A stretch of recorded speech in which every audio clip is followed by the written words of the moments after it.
Hello friends, मैं आनंद आप सभी को फिर से अपने इस चैनल स्टडी पॉइंट में स्वागत करता हूं। आज मैं 10 हिस्ट्री के क्वेश्चन लाया हूं जो आने वाले सभी प्रतियोगी परीक्षाओं में आपके लिए महत्वपूर्ण हैं।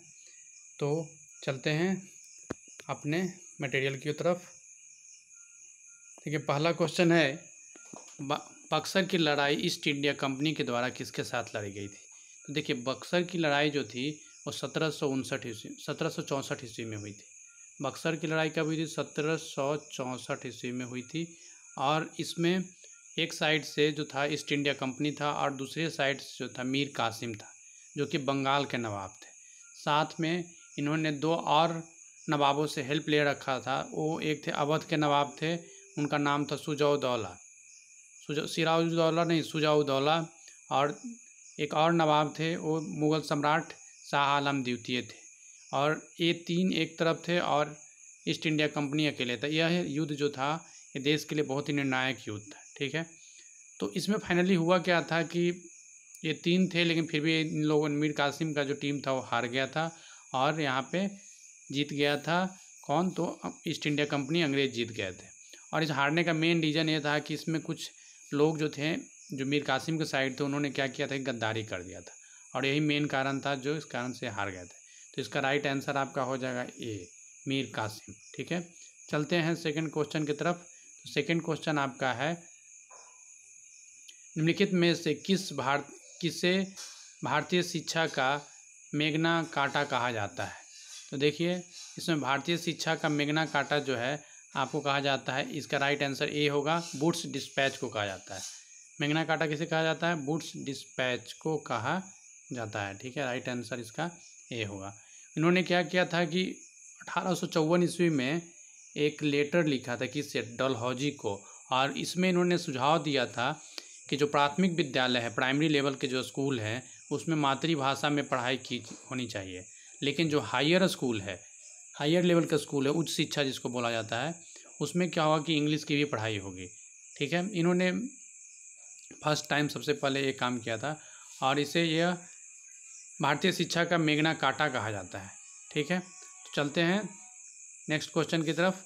तो वर्नाकुलर प्रेस अधिनियम और शस्त्र अधिनियम किस वायसराय के द्वारा पारित किया गया था? तो देखिए, इसका जो राइट आंसर आपका हो जाएगा, वर्नाकुलम अधिनियम पारित करने वाले जो थे लॉर्ड लिट्टन थे। कौन थे? Lord Lytton. और ये कब हुआ था? तो 1880 ईस्वी में हुआ था। इस वहाँ का वायसराय जो थे उस समय लॉर्ड लिट्टन थे, उन्होंने ये काम किया था। ठीक है,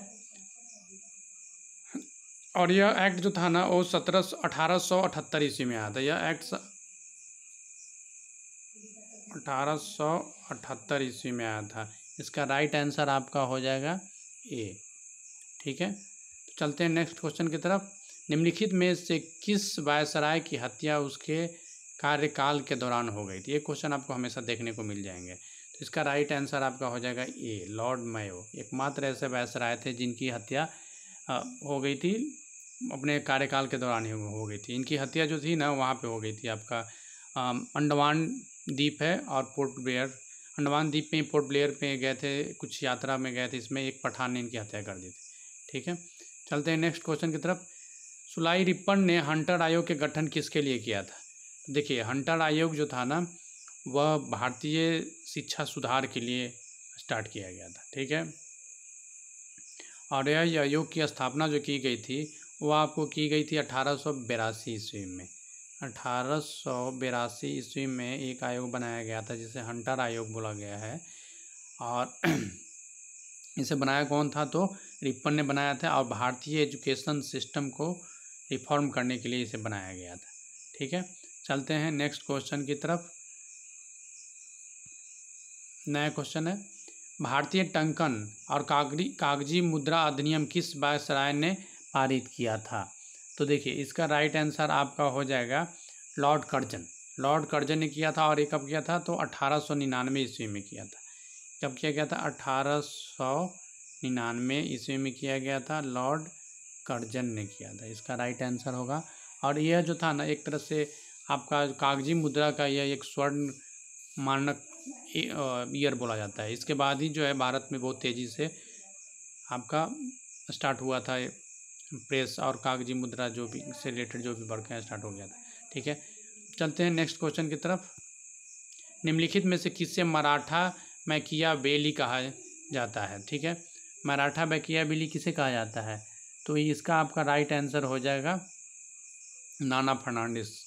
नाना फर्नांडिस को कहा जाता है मराठा मैकियावेली कहा जाता है। ये जो थे वो एक प्रभावशाली मंत्री या कूटनीति थे मराठा साम्राज्य का, इसीलिए इनको जो है मराठा मैकियावेली कहा जाता है। यह यूरोपियन के द्वारा दिया गया था नाम था। ठीक है, चलते हैं नेक्स्ट क्वेश्चन की तरफ।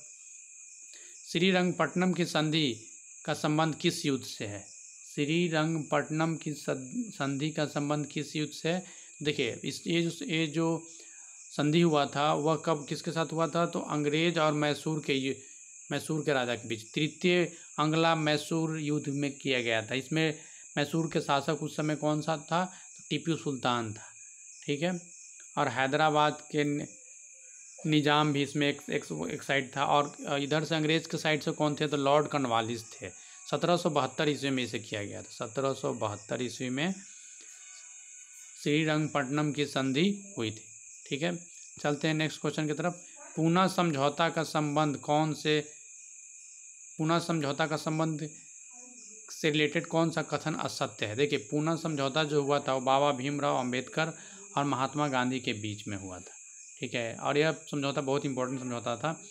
तो इसमें जितने भी ऑप्शन दे रखे हैं उसमें ए ऑप्शन गलत है, बाकी सब का सब सही है। इसमें क्या था कि SC/ST वर्ग के लिए अलग से निर्वाचन क्षेत्र की मांग की जा रही थी, और इसके लिए गांधी जी ने अनशन भी किया था।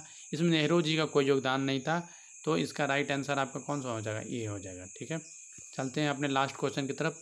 मानव सत्याग्रह किसके नेतृत्व में किया गया था? तो मानव सत्याग्रह जो थे ना, ये इसका स्टार्ट करवाया गया था, ये बाबा भीमराव अम्बेडकर थे। बाबा भीमराव, इस हुआ कब था? तो 1927 ईस्वी में हुआ था यह सत्याग्रह, और यह महाराष्ट्र के रायगढ़ ज़िले में आता है। वहीं पे एक स्थान है जिसका नाम है मानद, उसी स्थान पे यह सत्याग्रह स्टार्ट किया गया था बाबा भीमराव अम्बेडकर के द्वारा। तो इसका राइट आंसर आपका हो जाएगा डॉक्टर भीमराव अम्बेडकर। चलिए, आज के 10 क्वेश्चन हो गए पूरे।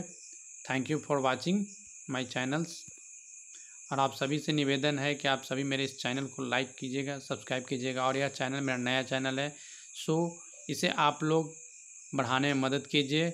आने वाले समय में और भी मैं अच्छे क्वेश्चन लेकर के आऊँगा, सभी सब्जेक्ट कर लेकर के आऊँगा, और अच्छे मटेरियल भी तैयार करूँगा। बहुत बहुत धन्यवाद। शुभ रात्रि।